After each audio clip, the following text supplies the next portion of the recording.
Uplift. Work hard. It's what I was born to do.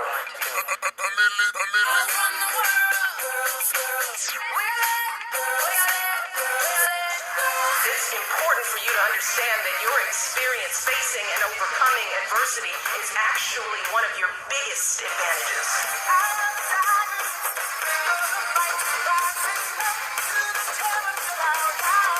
Everybody wants to fulfill the highest, truest expression of yourself.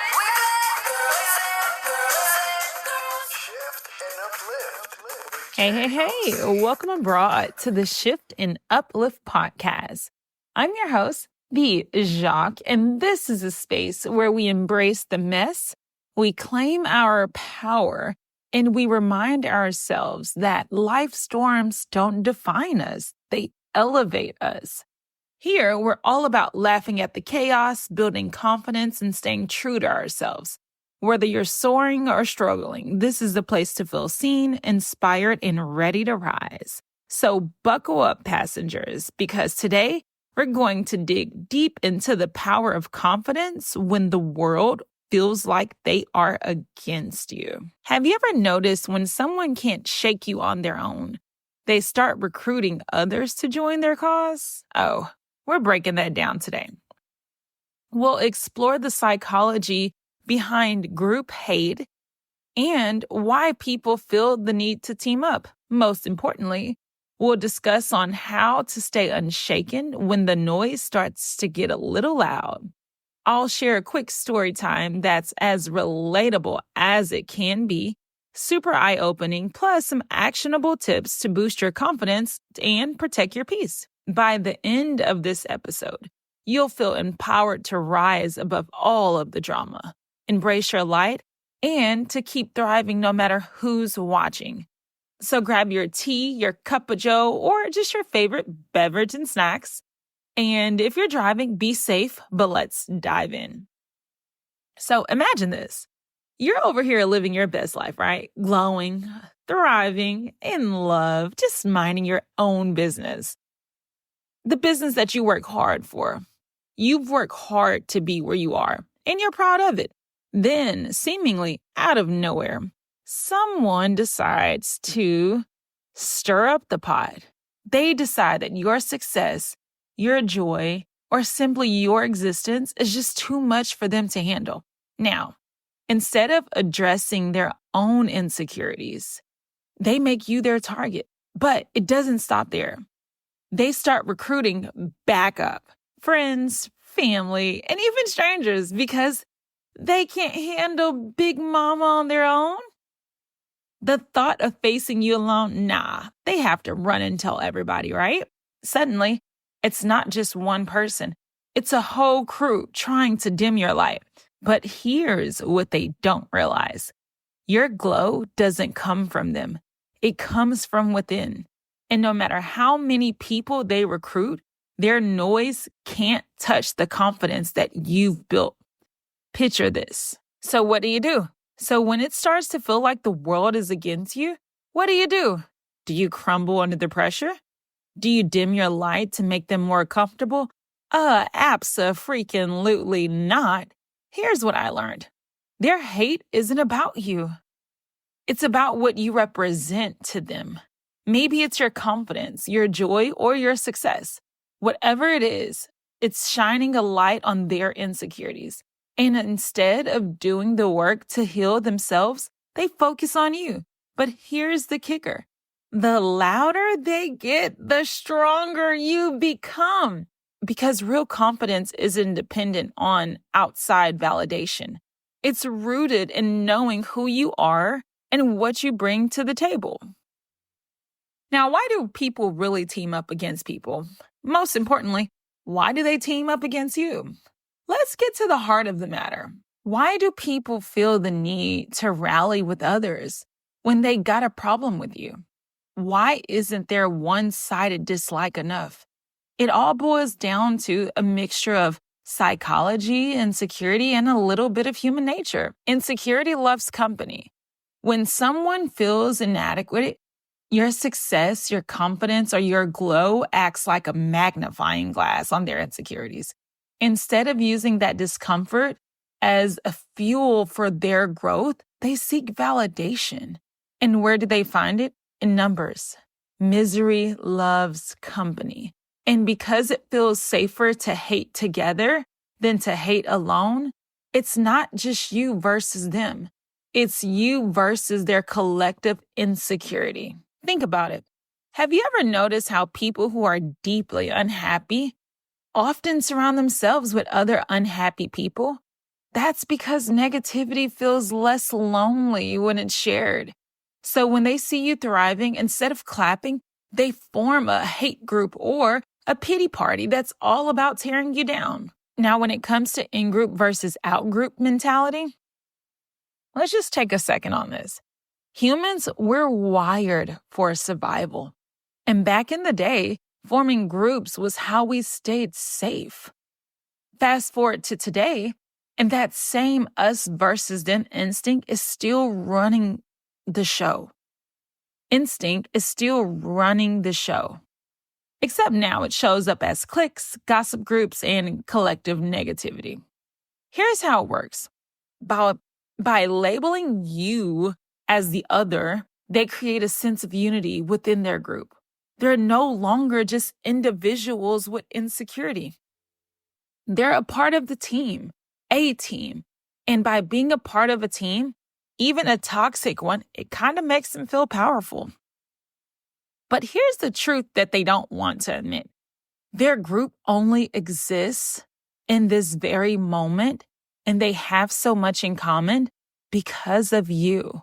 You brought that family reunion together because that's how bad A you are. Without you as their common target, they wouldn't have anything holding them together in that very moment. In a way, their hate is kind of like a very weird compliment. You're so powerful that it takes a team to try to bring you down. Now, projection and deflection, yeah. Let's get real for a second. Have you ever noticed that the things that people hate most about you are often the things that they secretly dislike about themselves? That's just called projection, baby. And it's a classic psychological defense mechanism. Here's how it works. Instead of acknowledging their own flaws and insecurities, they do everything to project it onto you. If they feel like they're not good enough, they'll criticize your confidence.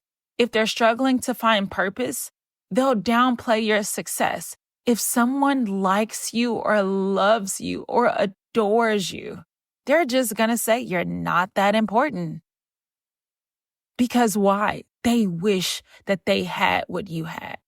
By attacking you, they're really trying to silence their inner voice that's pointing out their own shortcomings.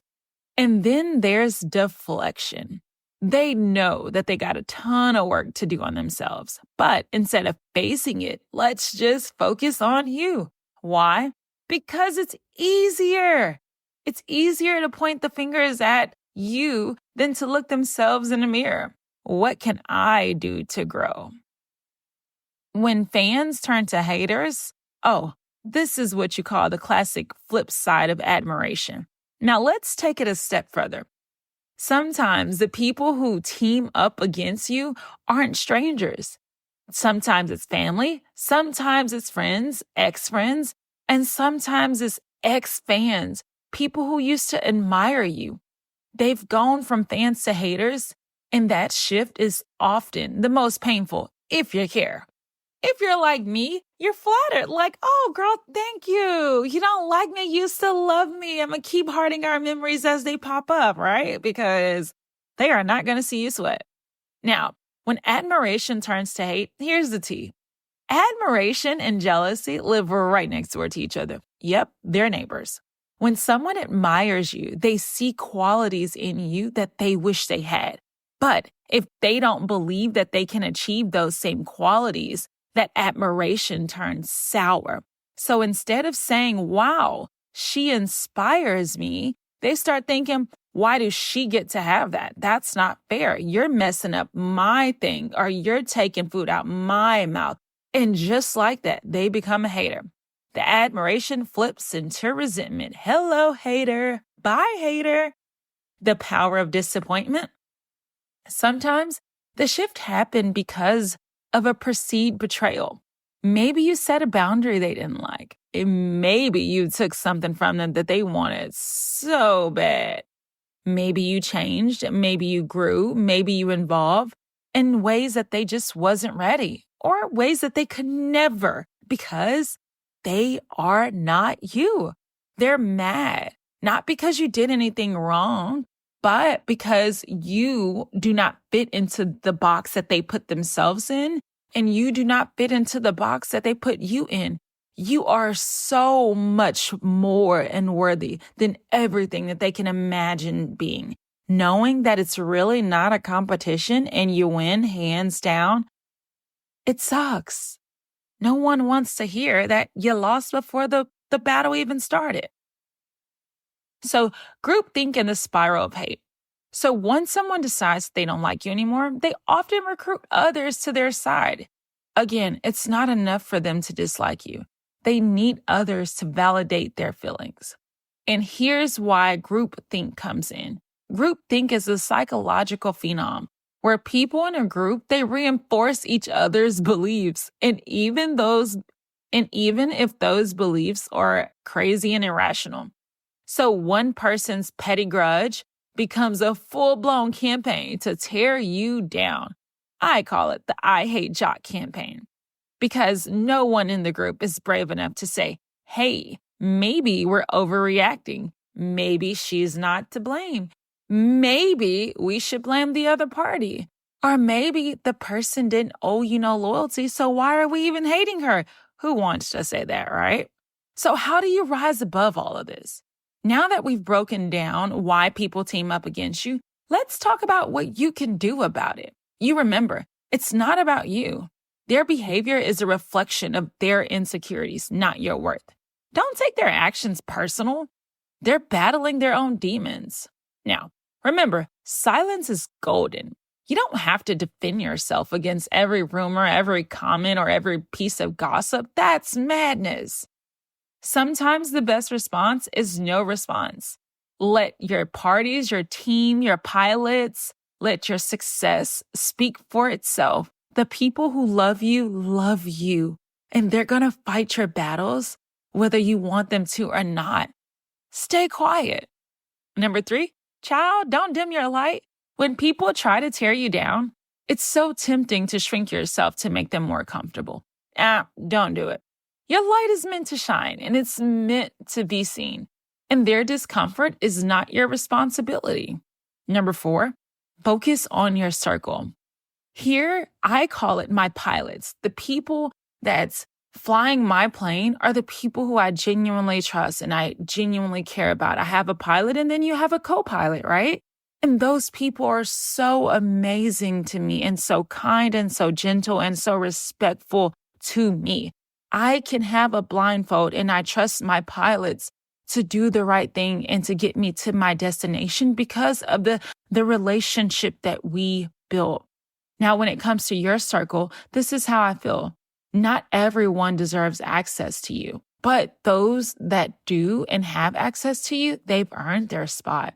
Surround yourself with people who uplift you, support you, and remind you of your greatness. Surround yourself around people who's willing to fight your battles that you didn't even know you were at war with. Number 5, stay rooted in confidence. Confidence isn't about being loud or flashy. It's just about being secure in who you are. When you know your worth, their opinions hold absolutely no power over you. When it comes to drama, sometimes it backfires. Let's break down drama when it's meant to disrupt you, but it has the opposite effect. It's how humans respond to adversity. When two people face challenges together, sometimes it actually does the thing that no one had intentions on it to do. It creates a sense of unity, a feeling of us against the world, and it brings you, and even if it was another party involved, it brings you guys closer together, and you experience that bond like never before because you never went through anything like this. Just think about it. When you and someone you care about face this external negativity, you're forced to rely on each other and to depend on each other and to have each other's back. That shared struggle creates a bond that the outsiders made better and they can't touch. It's like surviving a storm together. You come out stronger because you weathered it as a team. Here's an example. Imagine a couple facing disapproval from friends or family. Instead of letting that disapproval or whatever it is, people that they didn't like, drive them apart, they find comfort and they support each other because they realize that the people are just doing too much. The negativity, it actually strengthens their commitment. And rather than breaking it, it brings that couple together because now they see, I have to have his back. I have to have her back because so many people are against her and I love her. Number 2, appreciate what you have. When you have someone who tries to undermine a relationship, it can make the people involved realize how much they really value each other. It's like when you almost lose something and suddenly you see its worth clearly. Drama can act as a wake-up call, reminding couples and friends just how strong their connection really is. Number 3, communication gets a boost. Navigating drama requires honest, deep conversations. It forces you to address things that you may have been avoiding. And here's the kicker. Good communication is the foundation of any strong relationship. So the very act of dealing with drama, again, can make your bond even healthier. So I'm not going to say welcome it. I'm not going to say like it. I'm not going to say invite it, but I am going to say when it comes, just let it dust off its feet on the floor mat and embrace it. Now, another thing about especially drama in relationships when it comes to the psychology of us against the world, right? Why do we instinctively pull closer to someone when our bond is threatened? It really comes down to just a few psychological principles. Defense mechanism is one of them. When you feel like your relationship is under attack, your brain kind of goes into this protective mode. You become more committed, more defensive, and more focused on keeping what's yours safe. It's kind of a natural reaction. It's like when someone threatens something. It's just a perceived threat. Number 2, tribal instincts. Humans, we're so funny. We kind of have this need to belong. When outside forces try to isolate you, your tribal instincts kick in, making you cling harder to your tribe. In this case, your lover or your partner, your babe, your baby, or your friend. Number 3, adversity sparks growth. Psychologists call it post-traumatic growth. When people face challenges, they often come out stronger, more resilient, and more connected to those who went through that storm with them. This same principle applies to relationships. So again, when the haters have something in mind and they want to break you, they actually just did you guys a favor and make you realize why you should have never stopped in the first place. Or why you should make sure to never stop. Story time. Let me tell you a little story. I once knew a couple who faced constant negativity from outsiders, friends, families, coworkers. Everyone seemed to have an opinion about why they shouldn't be together. It was like the universe had a drama subscription, and they were the featured couple of the month. Okay? But instead of letting the noise tear them apart, they used it as fuel. They talked about their fears, they reassured each other of their commitment to one another, and they set boundaries with the people who's trying to interfere. Over time, what happened is, slowly they start backing away from those people who had something bad to say, and they start looking at them different, right? Because the trauma became a distant memory, but their bond, it was unshakable. Now, tips for turning drama into strength. If you're facing outside interference, here are some ways not to just only survive through the chaos, but to thrive. Number 1, set clear boundaries. The first step is protecting your peace. Politely but firmly let people know what is and is not acceptable. For example, if a friend keeps spreading rumors, it's okay to step back from that relationship. Again, it's about protecting your peace. Number 2, communicate openly. Drama has a way of bringing out insecurities. Be honest with your partner or friend about how you're feeling and encourage them to do the same. Transparency is key. Number 3, focus on the positives. Instead of dwelling on the negativity, focus on what you love about your relationship. Gratitude can shift your perspective and remind you why your bond is worth protecting. Number 4, don't give drama the power. The more attention you give outside negativity, the more power it has. Stay focused on your connection and don't let that noise distract you. Number 5, celebrate your wins. Every time you overcome a challenge together, take a moment to celebrate. Whether it's a quiet dinner or a heartfelt conversation or even a new apartment, acknowledge the strength of your bond. You have to just turn your pain into growth. Every storm you survive together is proof of your resilience. It's a testament to your ability to face adversity and come out stronger. Just a few ways that you can actually reflect on your growth. Here are a few ways that you can use those tough moments as a springboard for growth.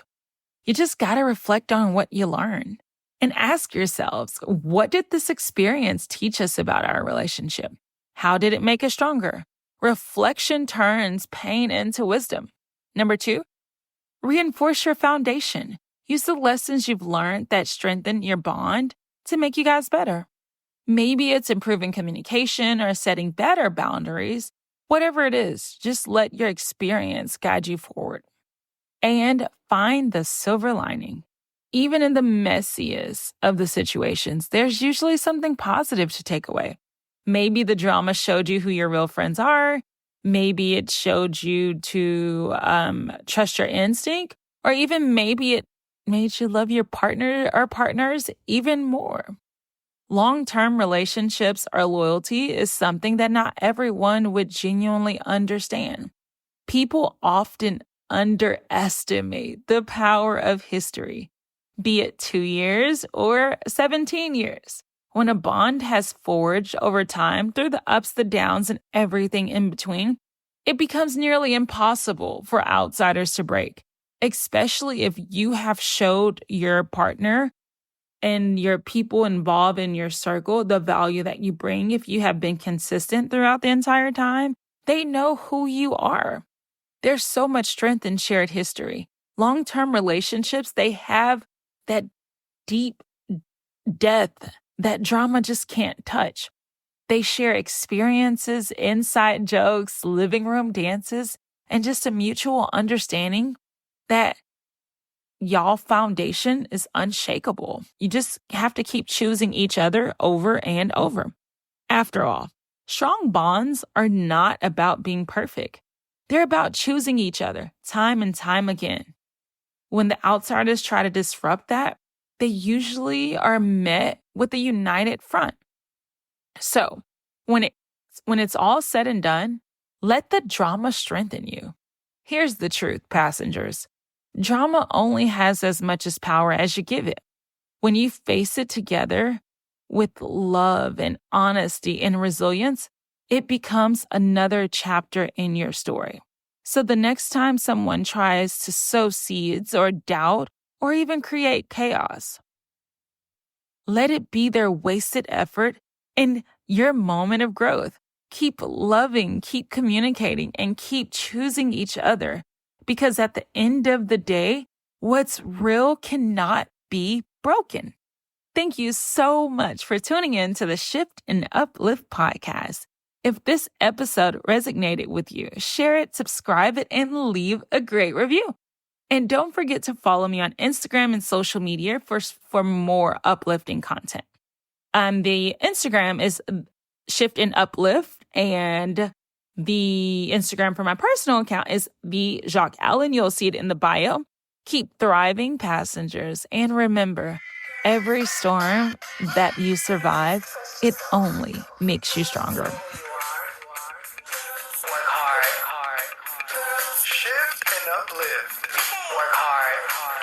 what I was born to do.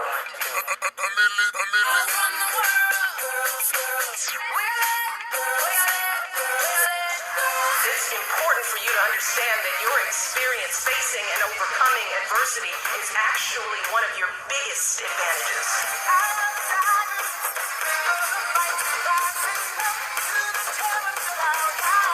Everybody wants to fulfill the highest, truest expression of yourself. Shift and Uplift with JOC.